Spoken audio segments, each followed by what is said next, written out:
Holt. I'm the head of the Physics and Space Sciences Department here at Florida Tech. Hi. And I am... Hello! That's like my class. Hello, everybody. Your turn, your turn. Hello. This is the first of what will be 8 or 9 public lectures during the upcoming academic year. We have done this for, 5 years now, approximately. Dr. Matt Wood founded the series, and it is obviously, look around, it's been a very popular series, whether or not the weather cooperates. And it is my pleasure to kick off this year's season of the Astronomy and Astrophysics Public Lecture with our own Dr. Matt Wood, who is a co-investigator on the Kepler mission that NASA launched a few months ago. And as you may have been seeing glimpses on the TV news, they're poised to make some major discovery announcements, and you'll hear a few of those, at least so far as you're able to say, tonight, because Dr. Wood has been working on one of the projects that the Kepler mission is doing.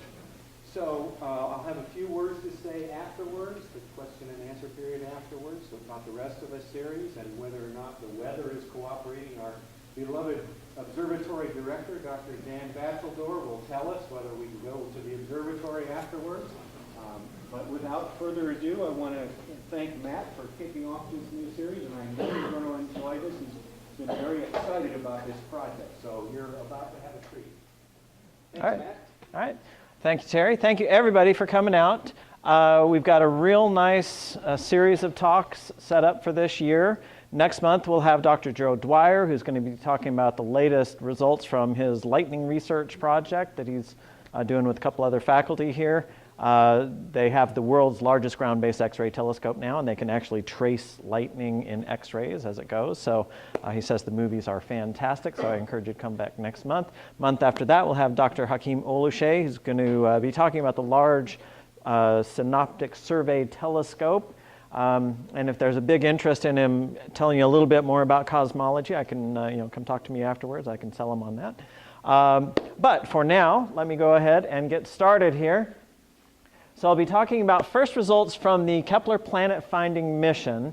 And when I was at a Astronomical Society meeting last January, I gave a talk on cataclysmic variables, which you've heard me talk about before. That's my actual research area. And one of the Kepler guys came up to me afterwards and says, "Come talk to me, I got some work for you." And so it's a particular cataclysmic variable, a group of cataclysmic variables that are in the Kepler field. I'll talk about that towards the end of the talk, but there's a huge interest, of course, in extrasolar planets. So I thought, let me talk to my favorite people in Melbourne about extrasolar planets and how they're finding them and what makes the Kepler mission special. So it's named after Johannes Kepler. 1571 to 1630. He's most famous for his 3 laws of planetary motion, which all of our students who graduate from our department can tell you what they are. He did some really fundamental work in optics. He was the first one to explain how telescopes work. He is the first one to state that the image on the retina is inverted. He's credited with actually being the first one to figure that out. Did a lot of great stuff. So he's who the mission is named after. And as far back as 300 BC, we have written documentation of somebody saying, well, there's an infinite number of worlds, right? So the very first exoplanet that was discovered in 1988. When I was a child, and I read lots of essays, and a lot of them start when I was a child, but when I was a child, there were 9 planets, and I could name them all, right? Now there's 8 and some dwarf planets, but and I can still name them all. Even the ones that were demoted. But the first one that was suggested was this, around this star Gamma Cephei, so a bright star, 1988. But it was kind of a suggestive thing. It wasn't really confirmed until 2002. The first confirmed exoplanets were actually found around a pulsar, and they found it from timing data. Now, these are not planets that anybody's going to be living on, even before the star went supernova, but certainly not after. The first one around a main sequence star, a solar-type star, was 51 Pegasus, discovered in 1995. So it's only 15 years that we've really known about any planets outside our solar system that were around stars similar to the sun. Now, here's the problem. These are, you can see when I made that plot, right? Working hard this week.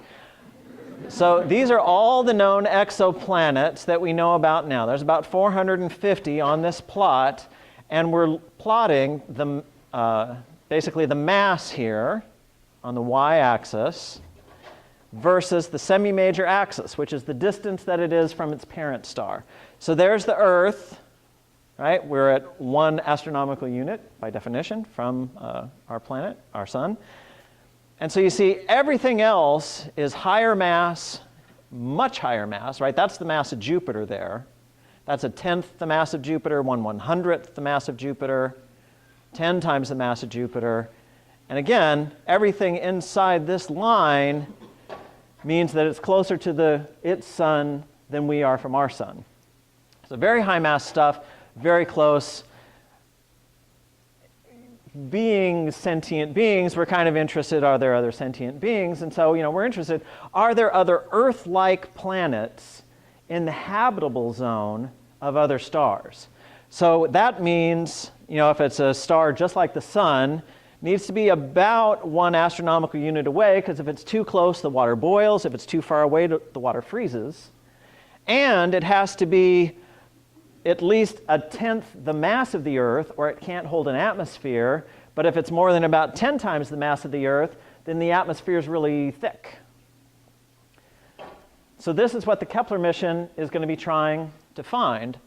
And there's various ways that you can try to find very small objects around other stars, that you can try to find these exoplanets. The first one is astrometry. So that's the measurement of position. So we see the star. We don't see the planet. But as it sort of moves through the sky, if we see a little wobble, then we know that there's something orbiting it that's causing it to move, because they both orbit around their common center of mass. If you consider the center of mass of the Sun-Jupiter system, that's just inside the sun. Right? So looked at from a long way away, you could see just a tiny little wobble in the sun with a 12-year orbital period. Right? Then there's these pulsar timing variations. That's how the very first planets were discovered. And so these orbits are pretty big, right? We're 8 light minutes from the sun. Light takes 8 minutes to get from the surface of the sun out to the orbit of the Earth. So now if the sun is moving back and forth, right, it's about, 1 light second for the radius of the sun. So as the sun moves back and forth, right, if I'm back here, it takes a little bit longer for light to propagate than when I'm closer to you. And those slight little timing variations, you can measure those if you're looking at a pulsar or some other pulsator. Terry's got some graduate students that are working on this kind of thing about different kinds of pulsating stars. That's another way to find an object around it. And direct detection, well, can you see the lightning bug on the headlight of the truck that's approaching you? No, right? So we're working on that. We need better technology. You can try to mask out the light of the star, with a very accurate little black spot on your thing. We're not there yet. Maybe eventually. Most of the planets have been discovered through the radial velocity method. So if you look at this plot here, you'll see that we're looking at the spectrum of this star. And you'll see that as the star is moving towards us now, the lines get shifted towards the blue, and then as it moves away from us, they get shifted to the red. That's the Doppler shift. When you have an ambulance approaching you, right, and passes by, you hear the right, you hear the pitch drop, right? Light does the same thing. And so we can measure that, and we can measure this radial velocity curve. And they're actually measuring things down to about 3 kilometers an hour, which is slower than you can walk. Right? That's the kind of precision that people are able to get these days. That's the limits of the technology. Now, what the Kepler mission is doing is the transit method. And Bill Barucki, who's kind of the father of the project, he been pushing on it since 1984. This is him 10 minutes after the Kepler launch, which was March 6, 2009, just up from Kennedy Space Center. And it's very simple. As the planet passes in front of the star, it blocks a little bit of the star's light, and so you get a little dip in the light curve. So here are some observed transits from a different mission. And there's a little picture there just showing, sort of in an extreme case, really big planet. And so here's how it works. We've got our planet orbiting around, and now we're focusing in on the planet, see it pass in front of the star. And then you'll notice that the face is kind of lit up there. If it's a big planet and it's close to its parent star, then you can get some reflection effect. So there's our transit, right? And then, because the face is lit up, we can even get a little secondary dip there. All right, so that's how the transit method works. And as it transits across the face of the star, because of the way that stars work, I won't go into it. For the students, it's called limb darkening. Remember that term. The rest of you, don't worry, there won't be a quiz. The center of the disk is a little bit brighter, a little bit hotter than the limb, and so by the detailed shape of this transit eclipse, you can tell where it cut across the face of the star, and we'll see that later when we look at the Kepler results. Okay, so this is going to be my transit demonstration here. Forgot to cut the lights out. Okay, so here we go. All right, so you are all now photometers. You measure light. And so we're going to have an eclipse, right? So kind of notice the brightness of the room. And here it comes. Dark. And now it's bright again. I spent a lot of time on this lecture demonstration, so I hope you appreciate it. Okay, so that's the power of PowerPoint right there. All right, so how this works. Now, some of the complications, right? The eclipse only lasts a very short time. So if you think about the Earth passing in front of the sun and you're, 1,000 light years away, it takes only 13 hours to pass across the face of the disk, and of course it does it once a year. So if you want to find these things, you have to look for a long time. You can't just measure a single one and know that you've got it, right? Because you want an orbital period. So you need to do it for a few years, and you have to do it basically continuously.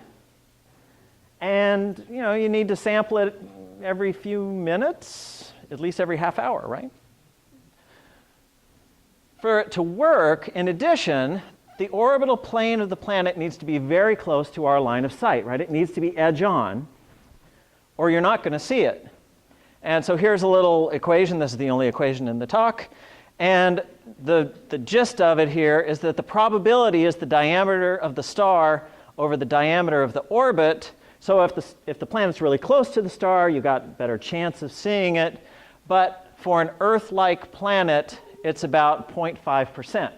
So if you want to build up reliable statistics, you need to look at thousands to tens of thousands to 100,000 or more stars in order to be able to get a significant number of transits.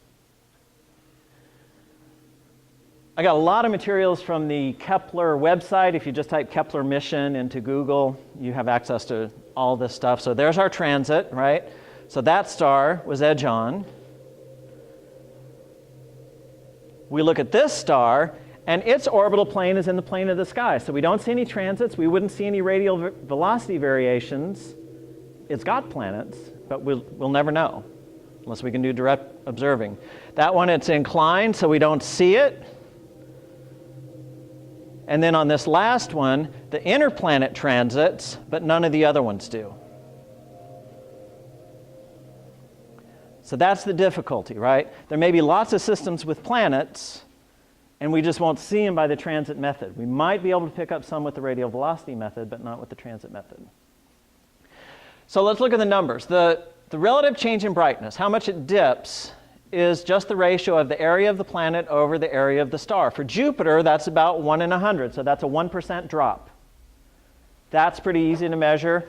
We've had students measure that at our telescope, right? The big yellow telescope that everybody loves. Us too. Here's Mercury passing in front of the sun. You can see, Mercury is very small compared to the sun. And here is Venus passing in front of the sun.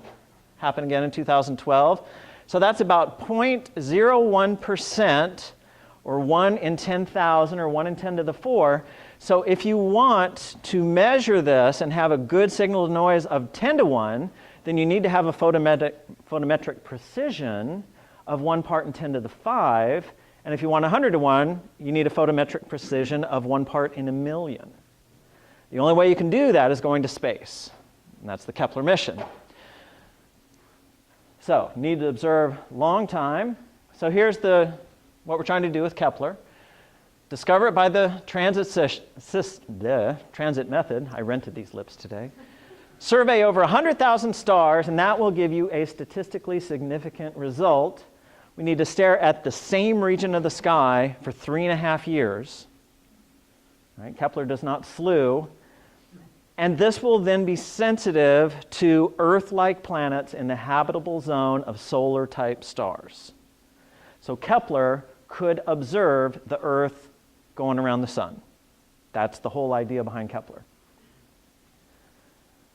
Now, different stars have different temperatures. Some are cool, and so the habitable zone, which is basically where water can be in the liquid form, right?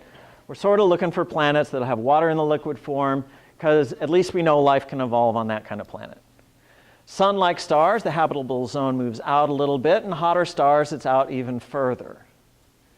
So from Kepler's third law, that the square of the period is proportional to basically the radius cubed of the orbit, the frequency gives us the orbit size.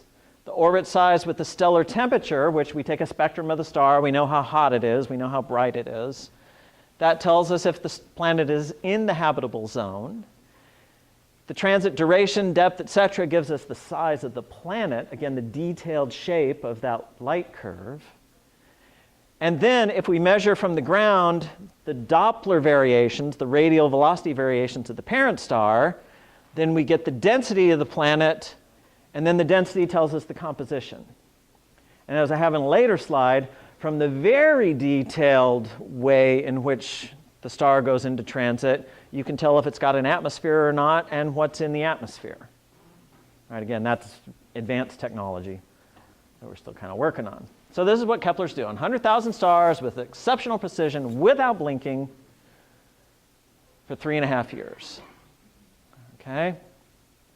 So we'll be able to tell, 3.5 years from now, we will have a pretty good idea whether Earth-like planets are rare or if they're pretty common. All right, so this has lots of information on it. Let's start here. This is the telescope, the camera. Basically, Kepler is a single-purpose instrument, right? It's just a camera. It's a very expensive 1-ton camera, but it's a camera. So light comes in here, bounces off this primary mirror. For those of you that are amateur astronomer types, it is a Schmidt camera design. So it has a spherical primary. So it has a corrector lens up here. The focal plane is curved, and we'll see that later. It's got 42 CCDs, and Kepler has a field of view of 105 square degrees. Now, if you hold your fist out at arm's length, the width of your hand is about 10 degrees. So take your hand and kind of do that, and that's the area on the sky that Kepler looks at. It's huge. There are 6 million catalog objects in the field of view of Kepler. It's in an Earth-trailing orbit, so it's not orbiting the Earth. It's orbiting the sun, and the Earth is slowly pulling away from it. So as time goes on, the data rate goes down. We can look at less and less stars. And 61 years from now, Earth will catch up to Kepler in its orbit. And Bill Barucki, the guy whose picture you saw, he kind of joked, well, my grandchildren will pull it from orbit. They'll put it in the Air and Space Museum on the moon. So let's hope that happens. If I'm around by then, I think I won't remember what Kepler is. I hope so. So we don't get full images to be downloaded. What it does is it takes little postage stamps. They identify which targets they're interested in, the 150,000 objects, and then they just download the data from the little area of the chips around that. Right? So you take a picture of your beautiful wife, and there's a whole bunch of people in the background, and you just download her picture. Right? throw the rest of it away. 160,000 objects each season. So let's have a look here. All right, so for the engineers in the audience, you'll love this stuff.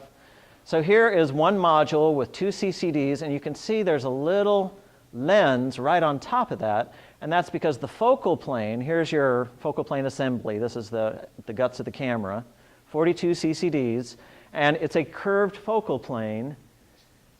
Of course, the CCDs themselves are flat, so you have to put little lenses right on top of the CCDs in order to take into account that stuff. Here's the primary mirror. Notice it's got quite a curvature to it. Here it is with the illuminization on it. Notice how magnified his face is, right? These are reflections of straight objects in the background, right? So a lot of curvature on that mirror. It's a very, very fast camera.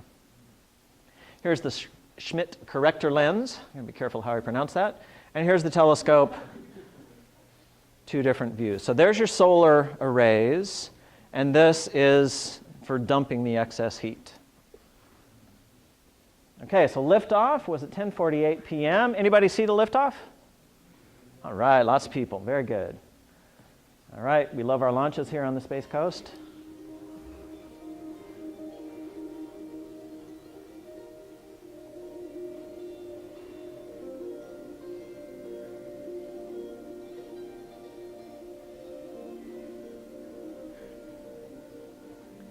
So the rest is animation, showing how it kind of unpacks itself and gets into the proper orbit.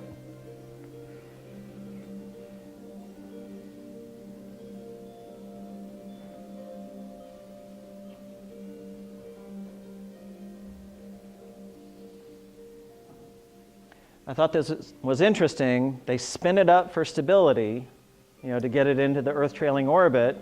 But while it's on station, of course, it's not spinning. So they spin it up and then they spin it back down.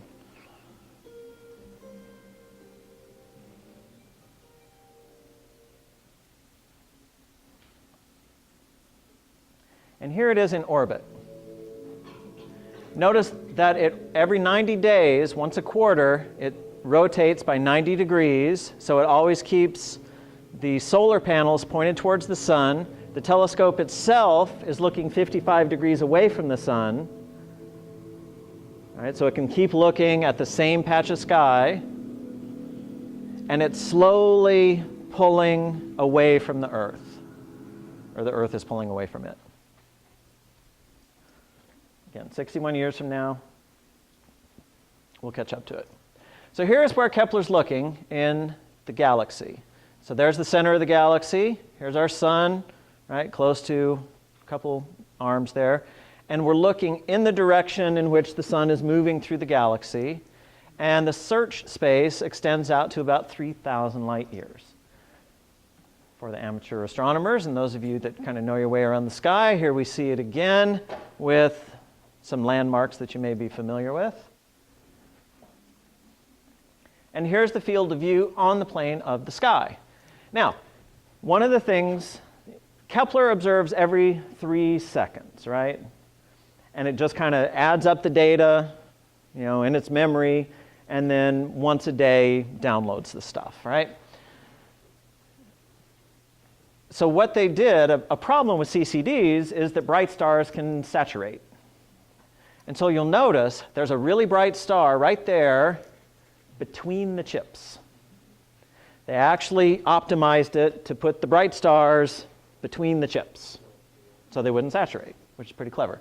And then every 90 days, they rotate it by 90 degrees, and if you look at it, you can kind of see the symmetry with how they do that. Everything is symmetric except the very center pair of CCDs. All right, so if it's on a chip in one quarter, it'll be on a chip in the next quarter. You'll also notice that it's only 12 degrees above the plane of the galaxy. That's why there's so many stars in that field of view. Here's the first light image. There's the 42 CCDs. A couple of objects there. TRES 2, anybody know what that is? Well, it's a star with an exoplanet. right? So it has an exoplanet already known. And here's what I was talking about, how a bright star sort of saturates and bleeds into nearby pixels. So they try to avoid that as much as possible. And in fact, they actually defocus the telescope just a little bit. Because they're doing photometry, they're doing light curves, right? They're not trying to get the absolute sharpest pictures they can get. By defocusing it, that means that the energy from the brightest stars is distributed over a few pixels. So you don't get that problem. And this is a little open cluster of stars, about 10,000 stars, all formed at the same time. So here we look at just 2 modules, 4 CCDs. So this is 1/10 of the area. And you'll notice it's full of stars, right?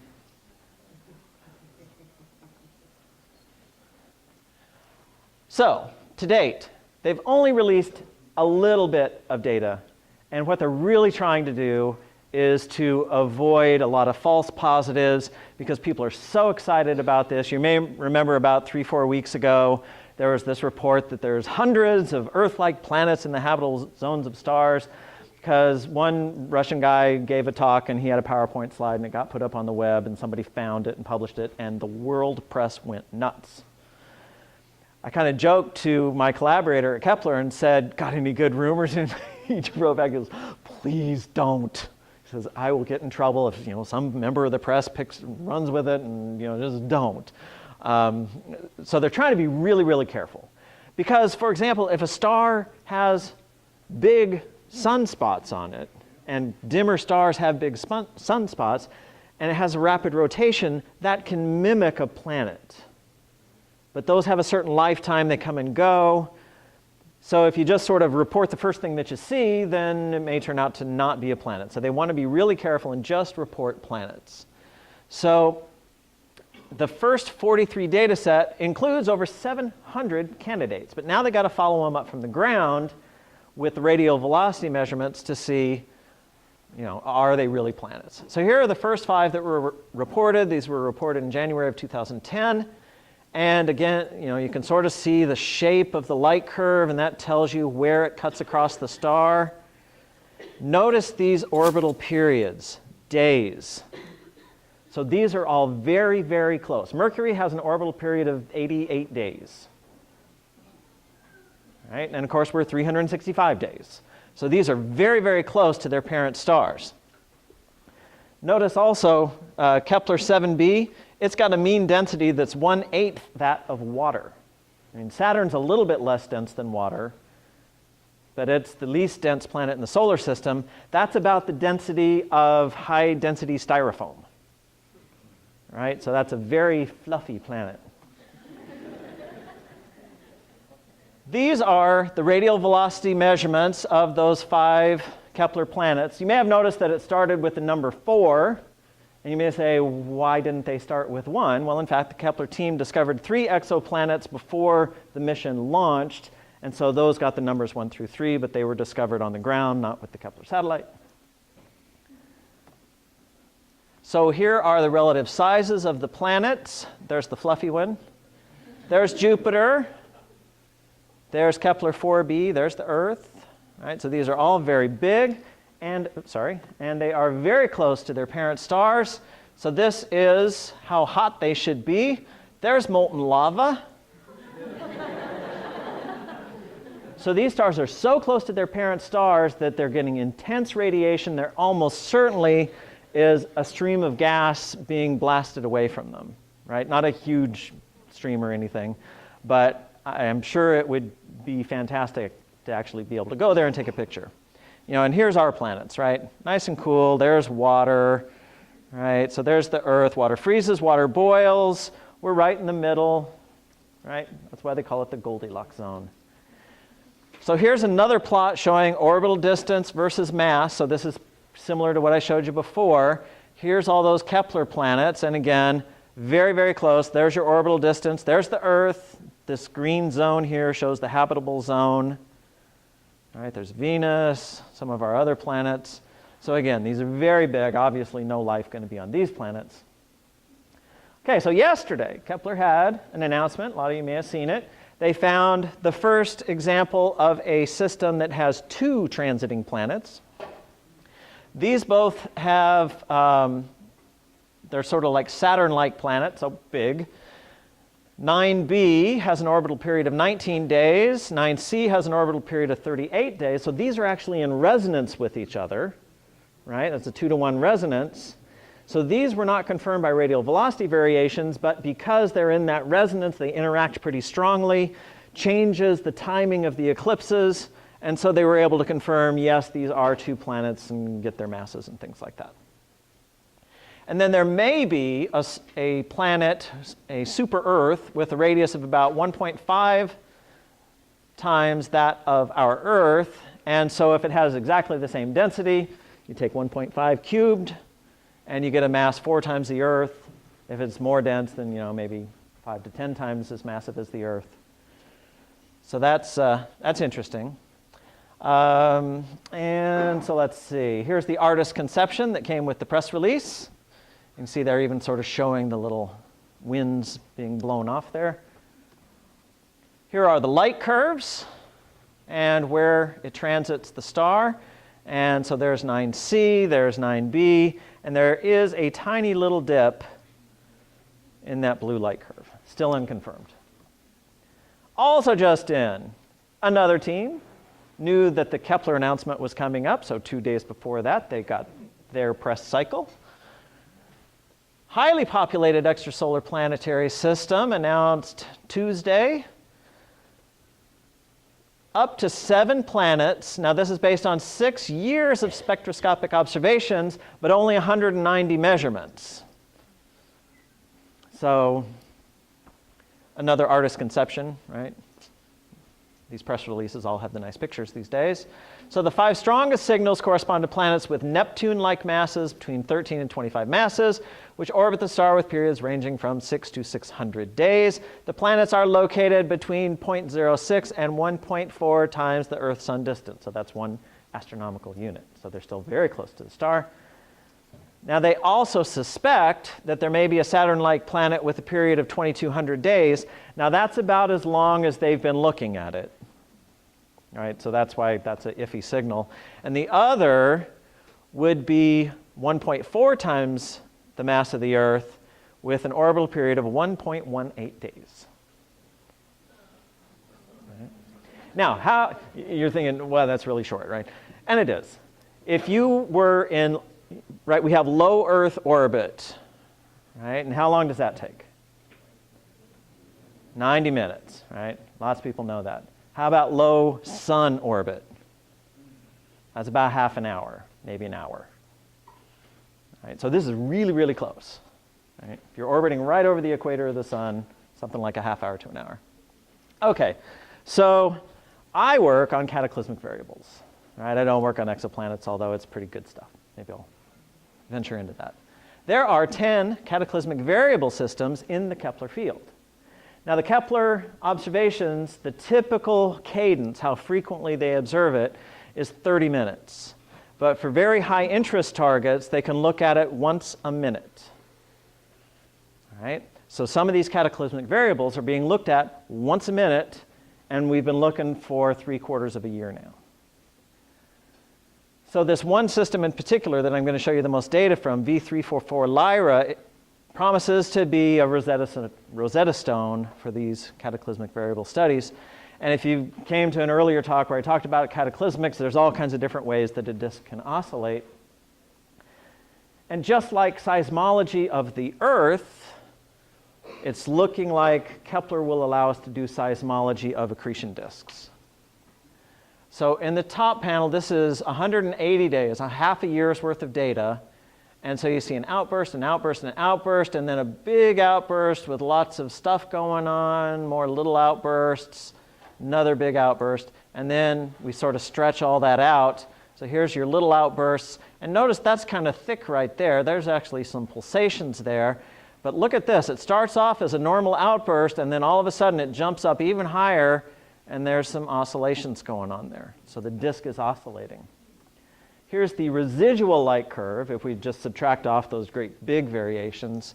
So just oscillations, oscillations everywhere. Well, one way we can look at this is with the frequencies. So if we plot the frequency and then versus the time. Here's our light curve, and this is the entire 9 months worth of data now. And then the color tells you how strong the power is at that point. Right? So if you had a single frequency really strong, you'd see a horizontal line going through there. So we see a line here, and that is the oscillations in this area. And then we see a lot of information there, a lot of power there, a lot of power there, and that's the super outburst. And then you see a third line, and I'll show you in the next slide that it is in between the frequencies of this line and that line. That last one is the orbital period. So we zoom in, there's our orbital period. These are called nodal superhumps from a tilted disk, and these are apsidal superhumps from an oscillating disk. This is just unbelievably great data. This is the best data on this kind of system in the history of humanity. I mean, I just can't tell you, when I first got the data, it's like, oh, wow. Because normally, we go to our Ortega telescope or the Arizona telescope, and we go 8 hours, and we observe, and maybe every 30 seconds we get a data point, and there's clouds and, just the Earth, and then maybe somebody else picks it up, but a lot of times there's big gaps, and that messes up your frequency analysis and different quality of data. Here we have, uniform, excellent data, continuous observing. It's just phenomenal. So here are the negative superhumps, the nodal superhumps, with a single sine curve fit to it. There's actually some phase variations in there that are telling us that the disk is gaining mass and changing its precession speed. I won't go into that. So for these nodal superhumps, the disk is tilted out of the orbital plane. So this is the axis about which this particular one is tilted. This is one of my simulations. Over here would be the secondary star, the mass-losing star. Mass comes in here. But this part of the disk is tilted below the plane, and so the stream of matter comes all the way until here, where it smacks into the disk, and you can see that it's kind of color-coded, a little bit bigger and everything. So the energy is released there. The system orbits around, but this tilted, this line of tilt only precesses very slowly in the direction opposite to the orbit. And this is the light curve that we get out of our simulations. Again, this is the light curve we get out of nature. So it's close, right? We're getting there. The detailed shape's a little bit different. Got a little work to do. So that's one thing. These are the positive superhumps, or the apsidal superhumps. All right, so there's one outburst. And notice how the whole character changes with time. Oh, man, there's just all kinds of stuff in there. Schematically, this is what an apsidal superhump looks like. It's a disk oscillation. You can see right here the disk is very distorted, and that is where we have maximum energy output. And then one orbit later, it's distorted again. But you'll see that one orbit later, we're not quite back to the peak. So here the disk is flexing and changing its luminosity with time, but it's also precessing in the direction that the binary orbits. So again, we're going to be able to do seismology on these superhumps. So here's a simulation, just to show you what the superhumps look like. We've got a simulation light curve underneath. Set this in motion. It also gets louder when it's brighter.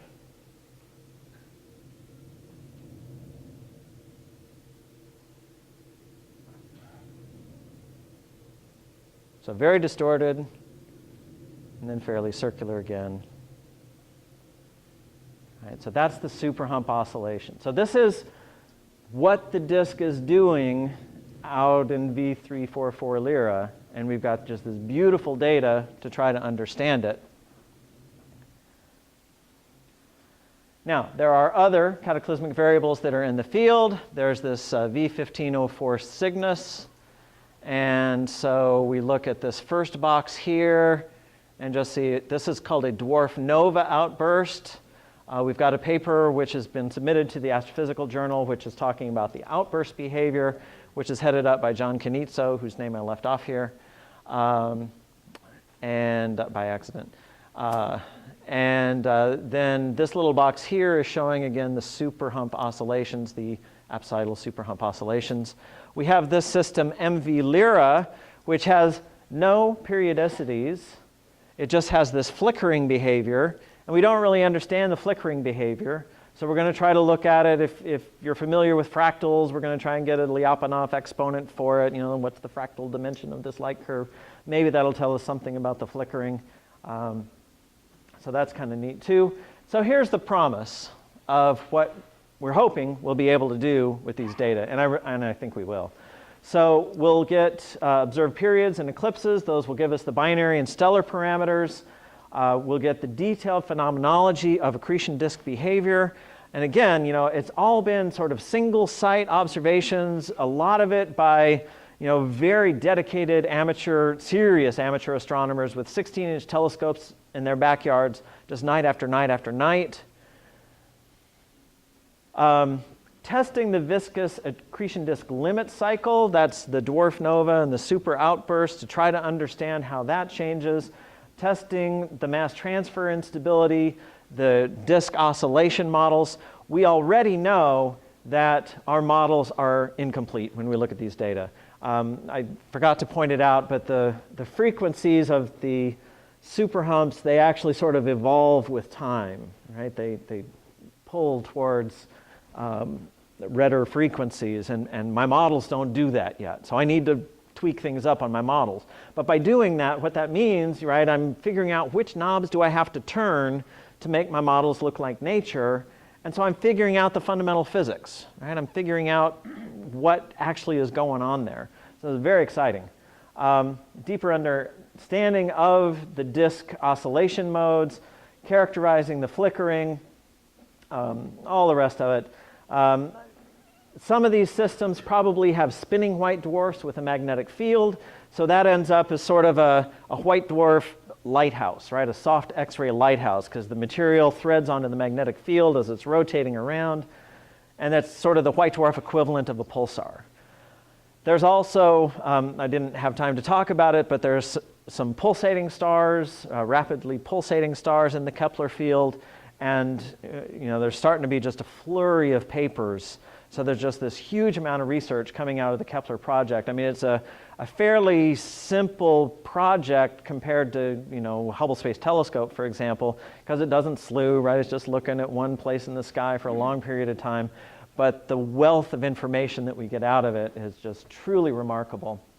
And there's a saying, one of my advisors back at the University of Texas, anytime you can make observations that are a factor of 10 or more better than you were able to do before, you will find discoveries that differ in kind, not just in degree, right? We kind of joke, you know, in science we're adding another decimal point, you know, that kind of thing.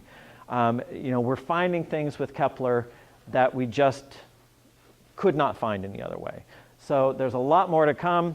Hopefully next year or the year after that, hopefully both, I'll have more results. We should have lots more planets by then. And that's all I wanted to talk about tonight, so I will stop here.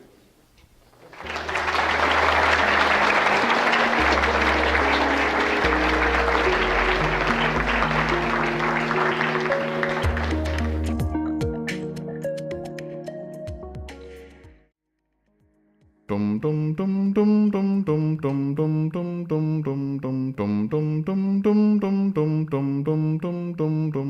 day I was a child, I tuned into a beautiful fantasy. Humans just part of a peaceful galactic community. I'd look up to the sky at night, and I'd ask myself, could it be right? Are there planets like ours around faraway stars? Or are we all alone on a planet Earth home? Are we whirling around imperceptibly, caught up in the dances of gravity? A random galactic anomaly, 9 planets around the sun. Spinning and swirling, twirling and whirling around the sun. Time marches on and astronomers hone their technology. Point their scopes to the sky with an eye to unraveling a mystery. And like the faintest of calls in the night, lies a signal within a star's light. Like a beacon of hope in your burnt umber sky, the rising of 51 Pegasi, dancing almost imperceptibly, backward and forward from gravity, a companion of closest proximity, a planet around a star. At the edge of the galaxy, clusters of stars, their members a billion years older than ours, hold wobbles of planets around their pulsars. They've had eons more time than we. Is it possible? Could it be? Am I watching you, watching me? And at the dawn of the 21st century, the dream has become a reality. We're not quite as alone as we used to be. There are planets around the stars, planets around the stars, spinning and swirling, twirling and whirling around the stars. Backward and forward they're coming and going around the stars. Daytime and nighttime, summer and winter around the stars. We finally found them, this planet